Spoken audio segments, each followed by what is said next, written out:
Well, I'll tell you what, let's not leave any spoilers for the rest of the people out there, our listening dozens of fans that tune into this podcast. Well, that's They might. generous.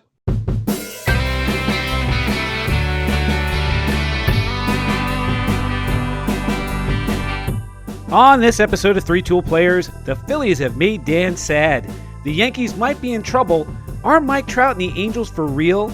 And what is going on in Sacramento with the Athletics? Plus, Dan gives his all-time top 10 baseball movie list. All this and more on this episode of Three Tool Players.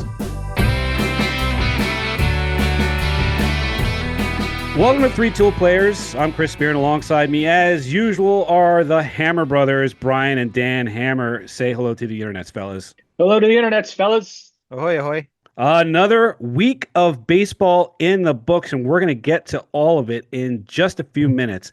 But as much as we love baseball, I think we may love movies more. And if we love anything, is we love a good baseball movie. So Dan's got something special for this particular episode. What do you got over there, Dan? Well, thank you, Spear. I put together a list of top 10 of baseball movies that I grew up with. And taking a look at the list, it's pretty evident that the top 5 are non-negotiable. So my number 5 is Major League.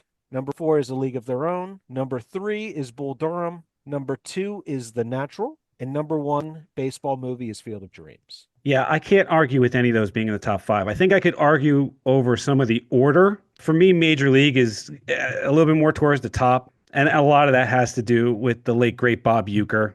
To me, Major League is the most quotable of all of those movies, hands down. So I would agree in principle to the majority of this top 5. And to your point, Spear, yes, there are certain ones that are interchangeable. I think that it's interesting, though, that when you look at this top 5, that they don't happen till the 80s and they stop in the early 90s. Was there something magical about Hollywood during that time that we just saw a crush of great baseball movies? The golden age of baseball the movies, as it golden were. age if you were, yes. So yeah, Right? the 80s to the early 90s, baseball movies were just phenomenal. All told, Daniel, you've done a wonderful assignment here. You and your homework. You did your big brother proud by putting a solid top 5 list together. Kudos to you. Yeah, it's a good job by you. It's a good job by you, Dan. I think anybody who argues with this being the top 5 baseball movies of all time, they are missing something. I will tell you what they're missing. They're missing being an American. They are straight up communist. Right? Jesus. If anybody comes to you with this top 5 list and says that it's garbage, you need to question their American citizenship. You understand me? If the top 5 are not negotiable, then the real fun part of this lies in 10 through 6. Let's start with number 10, Dan. What do you got? Well, number 10, this one was a tough one for me, but I felt like this movie just stood out to me amongst the others, and that's Mr. Baseball with Tom Selleck. Mr. Baseball. Yeah, damn right. Mr. Baseball. Right. Oh, I can't wait to hear the rest of this list. Give me. Oh boy. Yo, you nailed 1 through 5, but we are definitely going to pants you in front of a crowd. Give me your reasoning. This movie is what you would find at the bottom of the $1 or less DVD pile at Walmart. I mean, good God. Listen, nothing against Mr. Tom Selleck. He's got a great mustache, but by no way, shape, or form does this even come close to sniffing a proper top 10. This is the one, refresh my memory here, Dan. This is the one where Tom Selleck goes to Japan to play baseball. Yeah, damn right. He goes to Japan and he finds his swing. Because you remember? Shuto. We don't remember. That's nobody remembers. That's the thing. He had a hole in his bat, and he just like this to list. Figure it out. The thing is, I mean, this is a movie that I grew up with. So, like you guys said, this is not your list. This is my list. So I don't know why you have any qualms against Mr. Baseball, but I feel like this is a solid movie. It's mostly because I don't remember it. It's not a memorable baseball movie for me. But, it's different strokes for different folks. Oh, I'm sorry, guys. Maybe I should have put like Rookie of the Year in there for you. Or Oh maybe I no, should have put no, Angels No, no, Angels no, in the no. no, outfield. We'll no, take no, Mr. no, no, Baseball. no, We'll no, take no, All Mr. right. no, Baseball. no. All right, you've made your point at the you've made your point at the bottom of the Walmart Maybe special pile, maybe I'll put right? in Little Big League. I don't know. All Stop. right, okay, all right. You win. Don't You ruin the rest win. of your list. Keep You going. win. All You right, let's move win. on. Let's move on to number 9. Well, Brian knows this movie quite well. This was one of the movies that I used to watch a lot. It was just a movie that I would watch like, almost like every single weekend. It had baseball and it also had a love story. And that movie, number 9, is For the Love of the Game with Kevin Costner. Kevin Costner, by the way, who's like the king of baseball movies. He's the king of sport movies. I mean, you think Okay. about it. Number 1 and number 3 is Kevin Costner movies. Yep. Yep. Okay. Kevin Costner appearing 3 times on this list now. I also know that there's an ulterior motive to the reason why this movie makes a list. For those young Koas out there that may have crossed paths with Littlehammer on a romantic front, you may have fallen victim to this during one of your dates. The reason why I know this is if we go back a little ways, if I were to, oh gee, I don't know, come back to the house and run down to the basement to play a quick video game, if Daniel had this movie on, I knew that that was the equivalent of having a sock on a doorknob. That said, don't come a knocking Ah, because this was your this move. this baseball couch in the basement is a rocking. So don't This come a this knocking. was your move, Dan. This is how you courted the ladies. This was the movie move.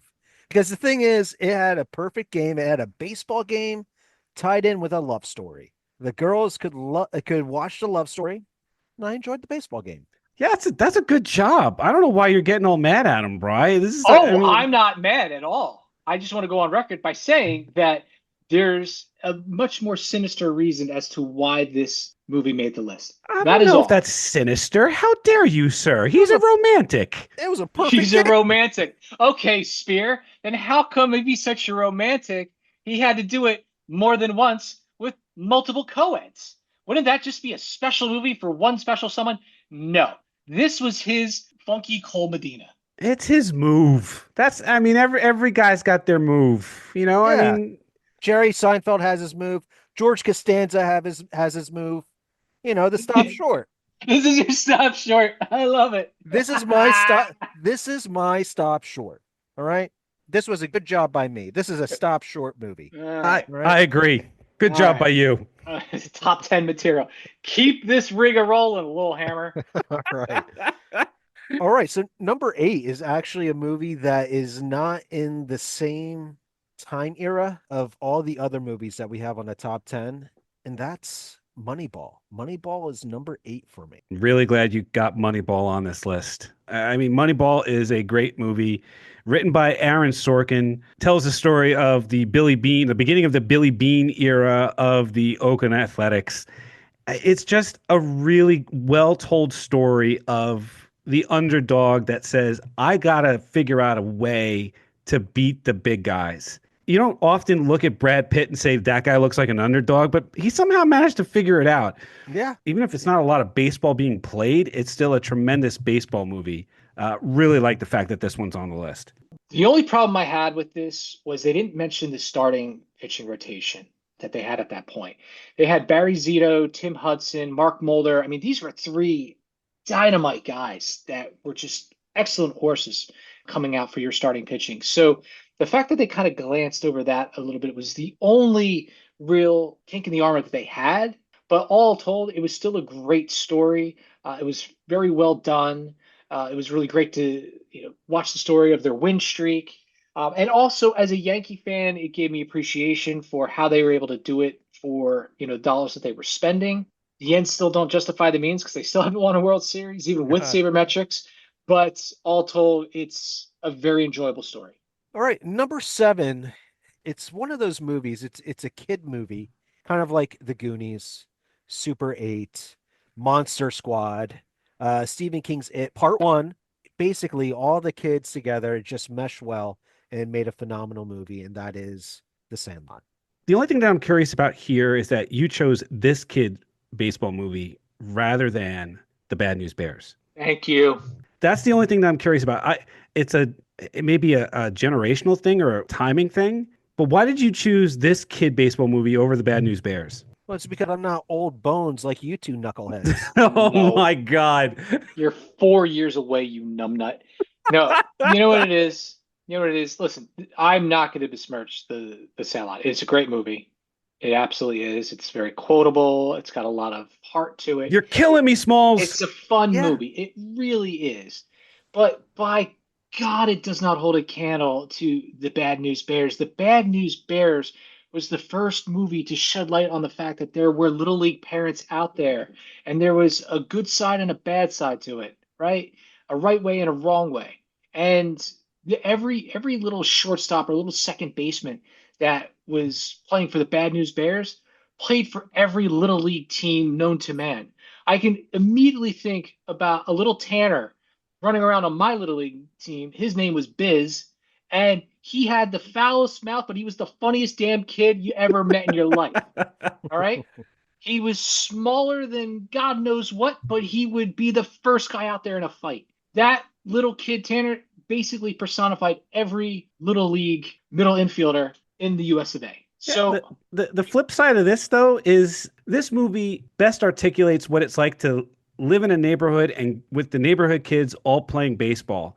Like if you're going to get a game going, who brought the ball? If you lost the ball because it got lost in the woods or wherever you were playing, game was over. You know what I mean? Like this was the kind of thing that like if you grew up in the neighborhood playing with neighborhood kids, The Sandlot was your story. Yeah, and they also went against little leaguers and they smoked their asses. Oh So like yeah. little leaguer, oh yeah. You don't remember that one scene, and then right after, like they went to the carnival to celebrate, and oh, then I they remember it. threw I in remember it. chewing tobacco and I just threw up remember all it. over the place. I remember it, but I got to be honest, I did not laugh nearly as hard and as much during the Sandlot as I did the Bad News Bears. The And bad. I've watched the Bad News Bears many more times over. In fact, I've watched Bad News Bears Breaking Training, that really terrible 1977 sequel, more times than I've Yeah, watched that's not. Sandlot. No, I won't put that on any top 10 list. I Not wouldn't that put it on. on any top 50 list, No. but it says a lot about how the Bad News Bears and the whole Bad News Bears franchise held up against the Sandlot. Go ahead. It Move is on. my He's list. just being bitter. He's just being a bitter old man. I'm Yeah, still bitter about your go-to yeah. move with for You're love of the game. Damn, I wish freaking I thought of that. freaking Walter Matthau over there being bitter. That's right. I shouldn't have been courting girls with a surly beer and belching. I should have been suave like you and shown them for the love of the game. Yeah, Yeah. because that's how you do it. That's how you pick up girls is by belching and being cantankerous. Right. That's a good job. He's over there at downstairs watching grumpy old men with girls. Number six. All right, number six. This movie was going to be in my top five, but I could not take out any of those other movies that are already in the top five. And that movie is Eight Men Out. All right. If you had bumped Major League out of your top five for this movie, we were going to fight. I was thinking about it. Oh, we would have fought. I was Yeah, really thinking about it. I was like, Eight Men Out is an iconic movie as well, but Major League has a lot of lines that people just remember. That movie is just on a different level. I don't think it's about the lines so much as it is also the subject matter. All right. It was baseball's darkest time, arguably speaking.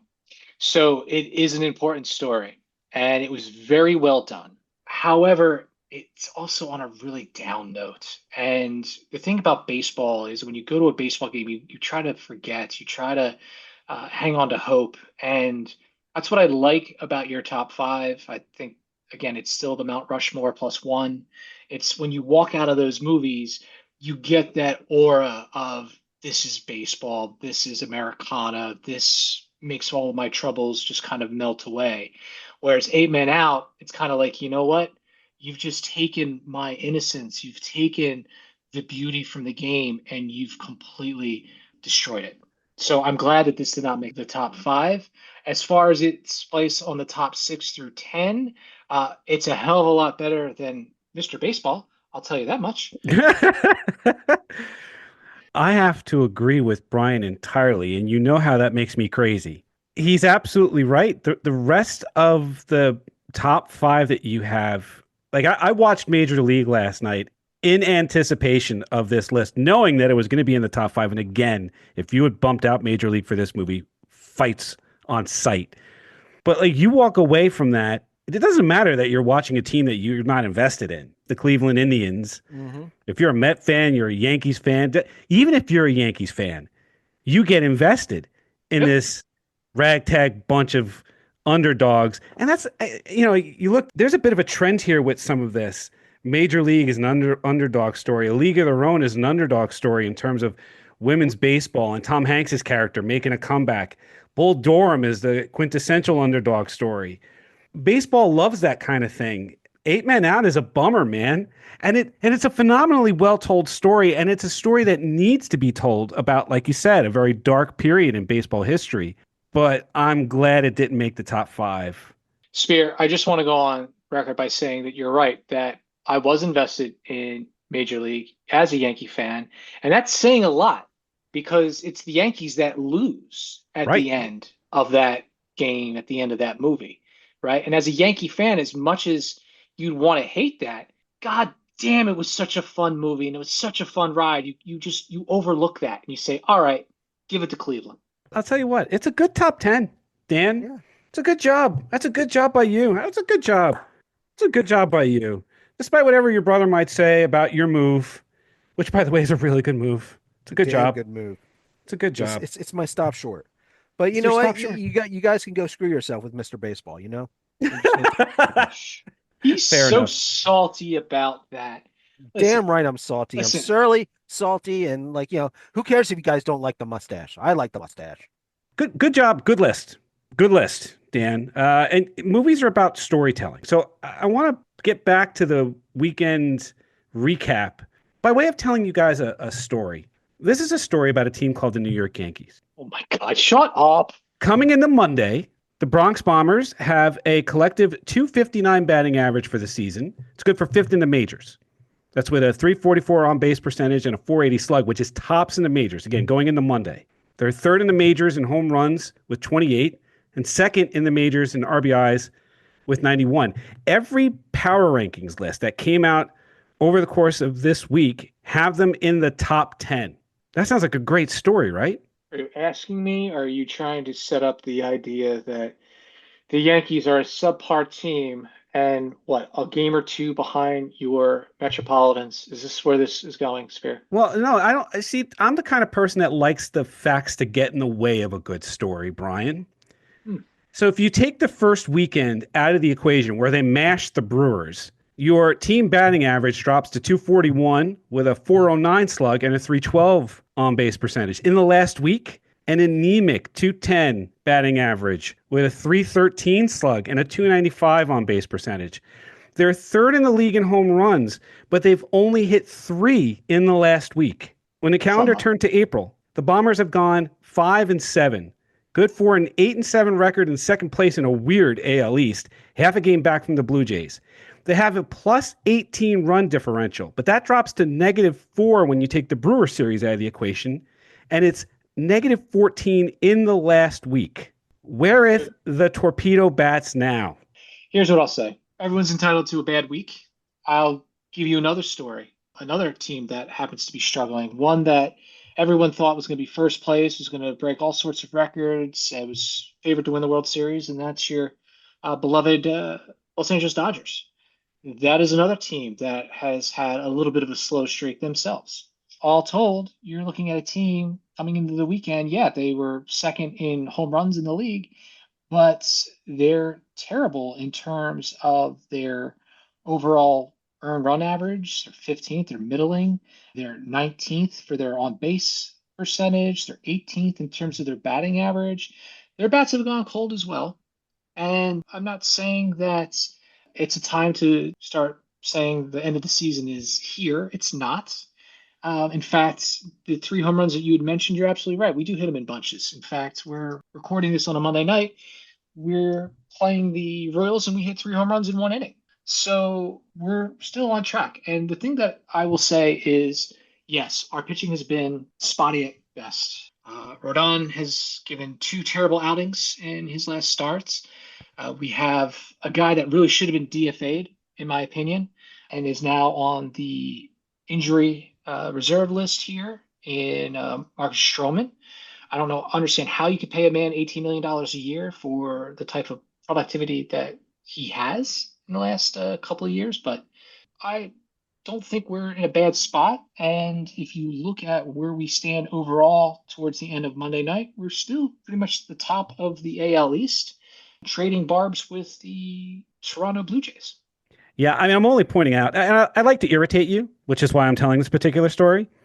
But I'm also pointing out that this is a team that if they're not going to have some sort of consistency and they don't have the pitching to buoy them when they're not scoring runs in bunches, this is going to be tough. This is going to be a tough year for your beloved Bronx Bombers, pal. Oh, I never said it was going to be easier. But again, look at the rest of the field at this point. Are you going to sit there and tell me that Boston's going to pull up their bootstraps or Baltimore? Who knows? Maybe. Let's see what Texas does. Let's see what, like I said, the Angels aren't going to stick around much longer. How can they? Unless there's Angels in those outfields, then maybe. But see what I did there, Daniel, with your list earlier? I'm picking up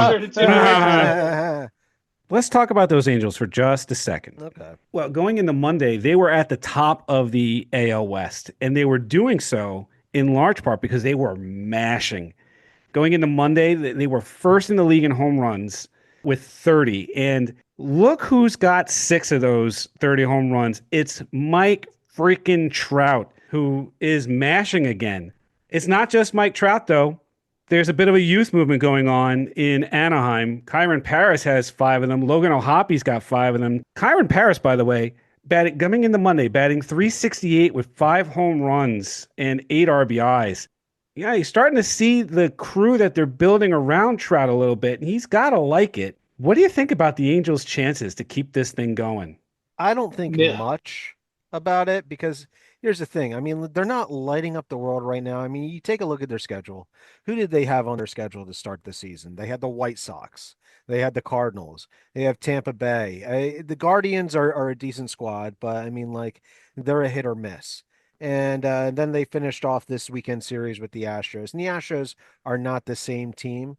But right now, I mean, they're playing sub 500 teams.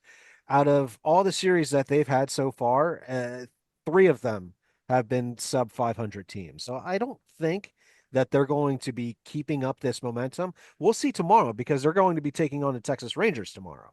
And we're just going to see throughout this whole weekend the Rangers and then the Giants. And then we'll have a discussion after this week and see where they're at. So, Spear, Daniel said that perfectly. I have no response to that, except I wish I was watching For the Love of the Game with him right now and I could snuggle with him underneath the blanket. That's a little gross. You guys are brothers, man. It's a little messed up. Brothers don't shake hands. Brothers got a hug. How about Mike Trout? Mike Trout maybe slugging again. And I wonder, Mike Trout is from South Jersey. He's got that kind of like bulldog mentality. Doesn't show it all the time, right? He's one of the nicest guys in baseball, but this kid's from South Jersey. He has to have heard all of the doubters over the course of the last couple of years. He can't stay on the field. We even said it. Can't stay on the field. He's not the player he used to be. They moved him out to right field. That's where little leaguers go to die. That's where they put the worst kid on the team. They put him out in right field. That's where they stuck Mike Trout. You think Mike Trout's not seeing all of this going, the hell with this? I'm Mike Trout. Do you think any of that plays into maybe him coming out of it a little bit and starting to remember that he's one of the best players in baseball and maybe he gets it going again? I'm going to rain on your parade and say that it's false. Here's why. This is a gentleman that is starting to see the end of his career in the front view. And if he wants to preserve any sort of legacy whatsoever, he's going to have to mash at the plate, but he's also going to have to keep himself healthy. Right field? No. I don't want you in right field. I don't even want you at first base because the second a ball jumps up and you got to walk 3 feet, Lord knows you'll probably pop a hamstring. No, I want you to go back to the bench. I want you to hit in the tunnel. I want you to hit in the cage. I want you to be the best DH that there is possible. I need you to produce runs. Okay. The days of you robbing home runs, the days of you making diving catches in the outfield, those are behind you. You're, in your mid 30s now. and it's time to preserve those legs. It's time to preserve those hips, those arms, that back, and stay on the field and stay healthy. Cynical take by Brian there, Dan. What do you think? I actually can't disagree with him because You the want to thing is, snuggle, Dan? I know, let's snuggle. Let's watch for the love of the game. Why not? I'll put it on. I have it right here. Here, hold on a second. Let me go Stay get away that. from me. I will not fall for your wily charms and your DVD action. Well, let's talk about my beloved Metropolitans. Not much to talk about with the Mets. The Mets just played a weekend series in West Sacramento at Sutter Health Park, home to the Athletics and the Sacramento River Cats. It's a minor league park, and it's a beautiful one. It seats 14,000 people, including the seats out there on the berm where fans can hang out and picnic. It has beautiful sight lines to the Tower Bridge leading into downtown Sacramento. It's the only time the Mets are going to be in West Sacramento this season, so I wanted to watch the games. So I wanted to see how the stadium played, and a couple of things really struck me during the series. One is that despite the upgrades to make it more major league friendly, it still plays like a minor league park. They built the major league level clubhouses with the kind of facilities and equipment you'd expect, but they're out in center field. Starling Marte was playing DH instead of running into the tunnel to, take a couple of swings and stay warm and stay loose, had to run out in between innings out to the center field gate to get to the batting cage to be able to stay warm and loose. It was weird, right? You don't normally see that. And the Mets broadcasting team, Gary Cohen and Ron Darling, are calling out all these little things. But there are rotten things in the state of California for the Athletics. At one point on Saturday, Jose Siri fouls a ball off his leg and can't put any pressure on it. So they bring a cart out to take him off the field and to the clubhouse out in center field. That's weird enough. But then the cart dies. It runs out of gas or battery or whatever it runs on. And now there's a team of people trying to roll it off the field. The entire game stopped so that this could happen. And all Gary Cohen and Ron Darling could do was mock what they saw. Gary kept saying, that's why they call it the minor leagues. And Ron made reference to the Keystone Cops. This is what the A's have become. They play in a minor league facility with subpar equipment, and no one is coming to see the game. For the weekend series, the A's drew on average less than 10,000 per game in a stadium that seats 14,000. That's depressing. If you take a look at like their stadium attendance last year, I think they were less than 10,000 to begin with. So if they're at 10,000, I think that's an upgrade. It's an upgrade, but it's a sad one at that. This is not a podunk expansion franchise. This is a team with 9 world championships and a storied history with players who have marked the time with their names. Ricky Henderson, Reggie Jackson, Dave Stewart, the Bash Brothers. We were talking about Moneyball earlier. Mm-hmm. This is a storied franchise, and it's a sad state of affairs in West Sacramento right now. It doesn't bode well for the future of this team. So here's what we have to look at. And the idea is this is a team, yes, that's completely stripped down. Prior to the 2019 season, pretty much the last time that they were somewhat in contention, they were ranked 10 out of 15 in the American League in terms of average attendance with just over 20,000. But that's back when their payroll was also around 103 million. Now, again, doesn't sound like much compared to the juggernauts that we know in baseball. But that said, you go from 102, 103 million in 2019 down to 50 to 51 million, 55, and now this year it's 58 million because you gave a little bit more money, I guess, to Severino. But you're not putting on a huge contender on the field. So why would somebody come out and watch this? You're not going to build a base unless you start to build a brand around it. So given that they're a couple years away from Vegas, to them, to ownership, this is just like, all right, put the bare minimum that you can on the field, grab the luxury tax where we can, bank what we can, and then we make a nice splash when we get into Vegas. That's when we buy this type of player, that type of pitcher, that type of hitter, etc. Right? And then you'll see a payroll north of 100 million, maybe 150 million to stay somewhat competitive. I don't think it'll be anywhere near the Yankees. I don't think it'll be anywhere near the Mets or LA. But something to say, listen, we're Vegas, we're making a splash, here we go. Yeah, but you have to build towards something now. And you're not giving anybody an incentive to be a fan of the Athletics. You're a big believer in the Yankees because the Yankees have a brand. The Yankees managed to get that brand with 27 championships and they made it a worldwide success. The Dodgers did the same thing. They made themselves a worldwide brand. Can you isolate that clip You for future offerings for this show? the Athletics have no such thing. The Athletics need to build a brand that they can sell when they get to Vegas. And right now, if you have players being carted off on a cart that ran out of gas, what kind of brand are you building? It bothers me to see a franchise with this much history with Hall of Fame players that they're still trading on their names, by the way. That Ricky Henderson 24 is sitting there right behind home plate in clear view of anybody who's watching the game. So, what are you doing? What are you doing, owner of the Nomad Athletics, to build yourself a brand by the time you get to Vegas?